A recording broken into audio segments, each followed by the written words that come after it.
नमस्कार, the points only programme में आपका स्वागत है। आज का हमारा विषय है PM cares fund public authority नहीं है। आइए जानते हैं यह चर्चा में क्यों है। प्रधानमंत्री कार्यालय यानी कि पीएमओ ने आरटीआई अधिनियम के तहत दायर एक याचिका में मांग की गई सूचनाओं को साझा करने से यह कहते हुए अस्वीकार कर दिया कि सूचना अधिकार अधिनियम 2005 की धारा 2(h) के अंतर्गत पीएम केयर्स फंड सार्वजनिक प्राधिकरण यानी कि पब्लिक अथॉरिटी नहीं है। आइए जानते हैं इसके कुछ प्रमुख बिंदुओं के बारे में।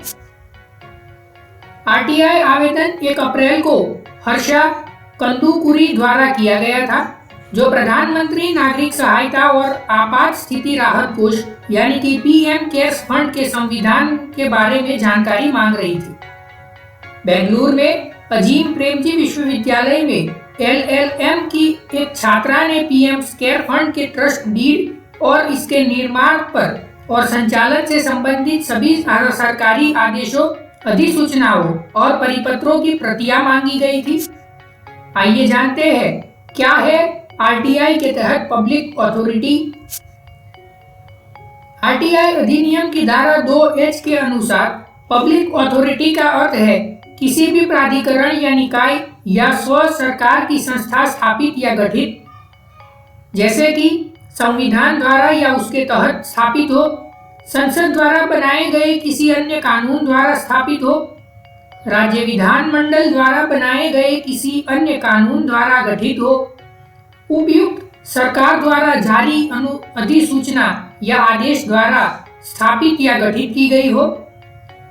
सार्वजनिक प्राधिकरण की परिभाषा में सरकारी और गैर सरकारी संगठनों द्वारा स्वामित्व, नियंत्रण या पर्याप्त रूप से वित्त पोषित निकाय और उपयुक्त सरकार द्वारा प्रदान किए गए धन द्वारा प्रत्यक्ष या अप्रत्यक्ष रूप से वित्त पोषित शामिल है।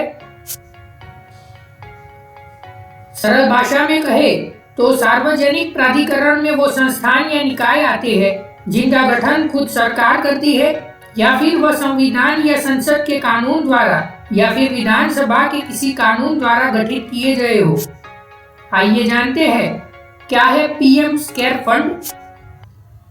पीएम केयर फंड 28 मार्च 2020 को किसी भी तरह की आपातकालीन या संकट की स्थिति जैसे कि कोविड-19 महामारी के निपटने के प्राथमिक उद्देश्य के साथ बनाया गया था।